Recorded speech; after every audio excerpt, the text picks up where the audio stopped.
The date was August 6, 1945. Nothing out of the ordinary in the populated metropolis of Hiroshima. Little did the world know that what awaited the seemingly peaceful Japanese city would go on to change not only modern technology, but also lead the way to the final chapter of the Second World War. On that regular and ordinary morning, the world's first atomic bomb was dropped on Hiroshima. 3 days later, a bigger and more powerful bomb was dropped on the city of Nagasaki.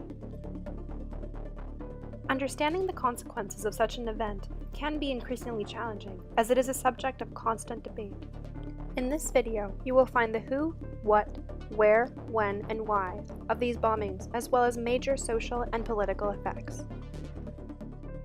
The bombing of Hiroshima and Nagasaki was initiated by the United States of America after Germany surrendered to the Allies in Europe. Since the initial invasion of Poland in 1939, Hitler and his Nazis held radical control over many regions of Europe. At one point it was decided that Nazi Germany was going to initiate several attacks against both the Soviet Union and Britain to obtain control over their given territories. At this, the Allies entered the city of Berlin from all sides and managed to correlate Hitler in his own capital, leading him to commit suicide along with his wife. On May 8th, precisely a week after Hitler's death, the Allies accepted the Nazi surrender and Winston Churchill declared the date VE Day, or Victory in Europe Day. It can be decided that the start of the rivalry between the United States and Japan emanated from Pearl Harbor. Initially, the bombing appeared to be quite beneficial to the Japanese because it followed numerous other invasions in both Europe and Asia. In the long term, however, it only increased the ongoing tension between the two countries, and the hatred culminated from this attack would be later reapplied in Hiroshima and Nagasaki. To fully understand the lead-up to this catastrophic event, we must rewind to the year 1939, when the war had just commenced.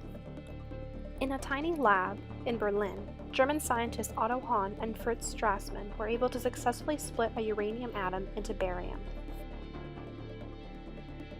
This process is now called nuclear fission, and by bombarding a stable atom of uranium with neutrons, it will consequently break apart into two lighter and unstable nuclei. The energy released from this reaction is highly destructive enough to power a bomb.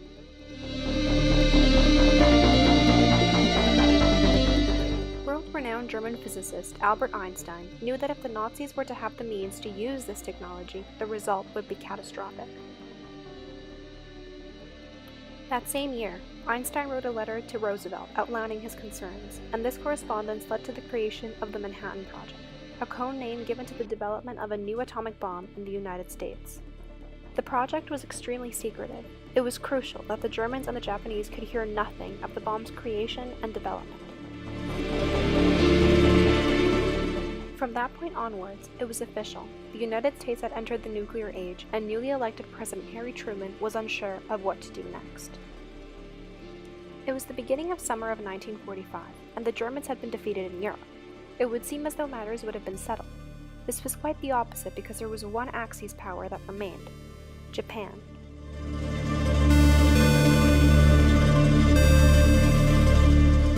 As the war in the Pacific raged on, Japan continued to lose resources and materials, and continuous attacks by enemy forces left the Japanese economy in ruins.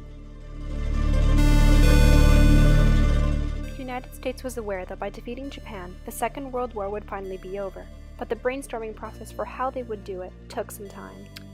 Eventually, it was decided that if they wanted no American casualties and the Japanese to surrender, they would have to bomb them directly in an area that was highly populated.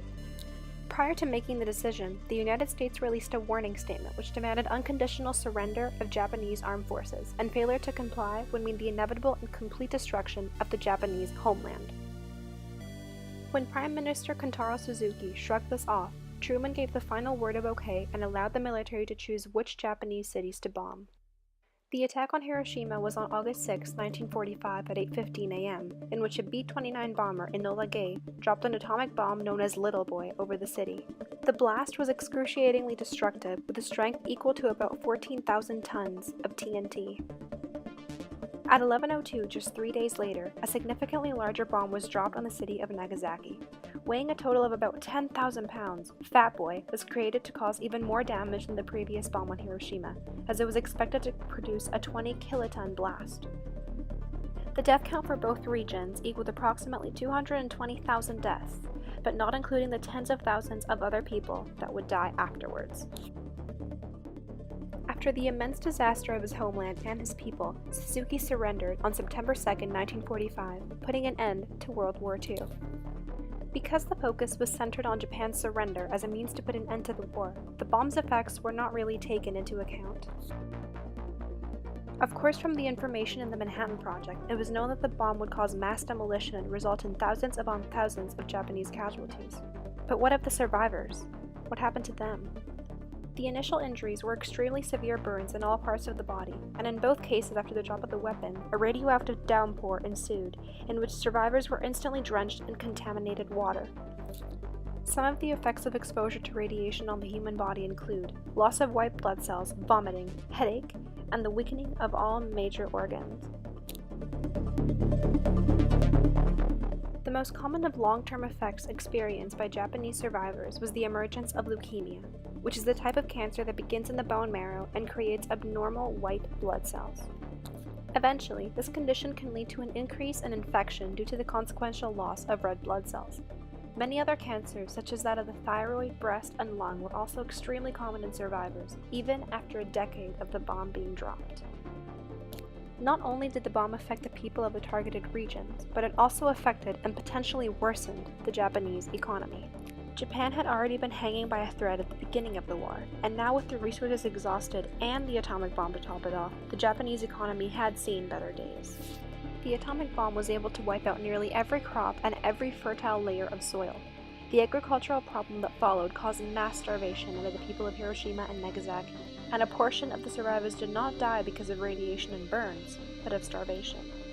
Not only was agriculture a huge problem, but the infrastructure of the cities also became extremely problematic because people had nowhere to go. The struggling Japanese government was able to provide relief, however, with evacuation programs and reconstruction projects for both cities. Overall, the attack on Hiroshima and Nagasaki was done for one purpose, and that was to end World War II. It prevented the continuation of a much larger conflict that could have resulted in further suffering from all sides. The US, the Soviet Union, Japan, and who knows what other European countries might have provided their assistance. However, the atomic bomb's deadly effects were devastating to the people of Japan, and some of the medical consequences can still be found today, 71 years later.